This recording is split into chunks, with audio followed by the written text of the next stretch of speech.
Hey guys, my name is Matimio, and today I think we've finally done it. I think we have finally found the worst possible setup you can use as a primary weapon in Battlefield 4, and that is using the G18 pistol in single fire mode.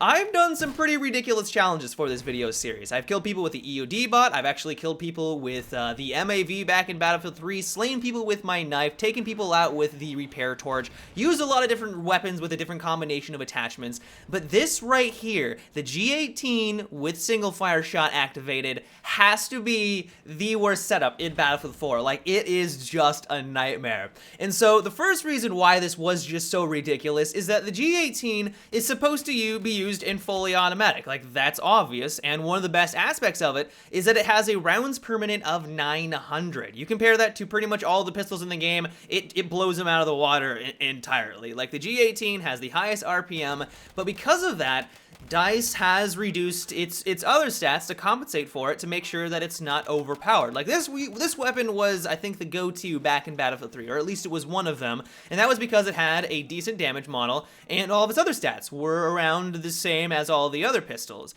But of course, in Battlefield 4, DICE was like, I'm not gonna have any of that, and so its damage has been significantly reduced. Its damage only does 18 per shot up close and then drops off to 10.8 at long range. And so what this means is that up close and personal, it's going to require 6 bullets to take out your target. Normally, with 900 RPM and in fully automatic mode, that's not too bad. Like, if you're trying to finish someone off after you switched on over from your primary weapon, it gets the job done. You got plenty of RPM, you have 20 rounds in your magazine. It's not terrible. But because I'm in single fire mode, I'm not going to be able to get 900 rounds per minute out of this gun. Like, I could think I'm the best player in Battlefield, but there's no way I'm going to get 900 RPM out of the G18 in single fire mode. And even to begin with, trying to be accurate with a 900 RPM in single fire mode just isn't going to happen either. Like, if you're able to track your enemy at the same time clicking your mouse or pulling the trigger on your controller, it's just not going to happen. Another thing holding it back is that it has a crazy amount of recoil. It's probably got the most recoil out of all the pistols in the game. It's got a vertical recoil of 0.7, which is just crazy,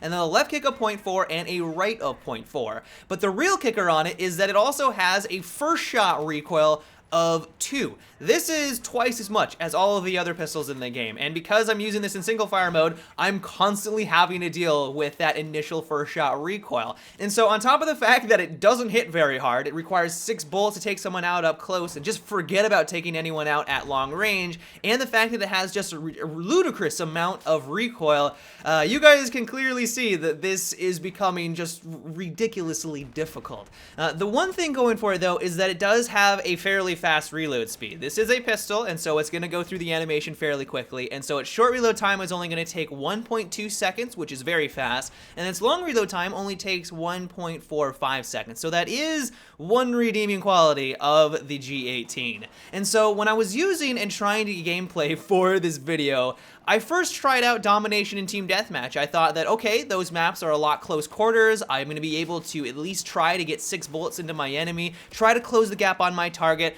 and try to get gameplay that way. But what I quickly realized is that it's a little bit more challenging to flank on Domination and Team Deathmatch because there isn't a lot of flanking routes to begin with. Like, you can do it, you can catch your enemy by surprise, don't get me wrong, it is possible. But what I realized is that if I try to go toe-to-toe with someone, it's just not going to happen. Even if they're using a normal assault rifle or a low RPM assault rifle, their damage model is so much higher than mine that their 4 bullets kills me way faster than trying to get 6 or 7 bullets into them depending on the distance. Like, this weapon, if I was able to kill you straight up 1 versus 1, we start the firefight at the same time, I'm not necessarily saying you should be embarrassed because, you know, maybe I got lucky, maybe you were lagging or something like that, but if I'm killing you with the G18 in single fire mode and we started the firefight at the same time, it just shouldn't happen. And honestly, it didn't happen very often. Like, pretty much every person I came across, if we saw each other at the same instance, I was gonna die almost instantaneously.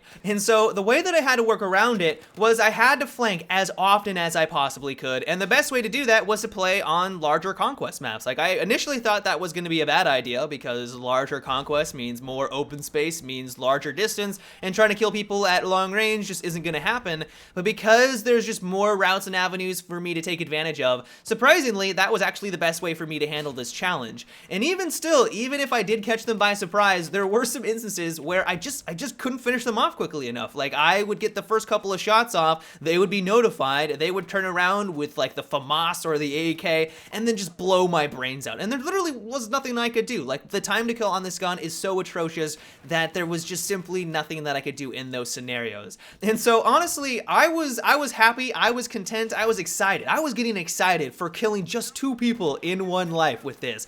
I was more successful running around with only my knife. Like, I went on a kill streak with my knife where I killed 5 people in a row. I killed like 3 people in a row with the EOD bot, and I was only able to do that maybe once or twice with this setup, and I spent a good couple of hours trying to get gameplay for it. I think my best couple of runs were on Caspian Border. That's where a lot of this gameplay is coming from. But honestly, like, this setup is so bad, it is so atrocious, that I was honestly doing better with killing people with an EOD bot or running around with the repair torch. Like, it was just ridiculous. And so overall, it confuses me a little bit why the G18 even has the option to be in single fire mode. Like, I cannot think of a single scenario where you would ever want to have that activated. I guess DICE just wanted to be authentic. They wanted to have the authenticity of the G18 and this pistol. They wanted to mirror it to the real life counterpart. But at the same time, there's just no reason to ever take this out of fully automatic. And so the fact that it has a crazy amount of recoil, it's got an extremely low damage model, 6 bullets to take out your target up close, you can't take advantage of the high RPM, and it's iron sights. I should have mentioned this before, but the iron sights are like non-existent. You can't see your target after you take the first couple of shots because of the recoil, and so just trying to track your target, you guys probably noticed in today's video, I pretty much just had to shoot at center of mass and then just hope for the best, just kind of hope that I was shooting in the general direction, because eventually I would completely lose my target because the iron sights were just so atrocious. And so because of all of those things combined, this is probably the worst setup that you can use or run around with as a primary weapon.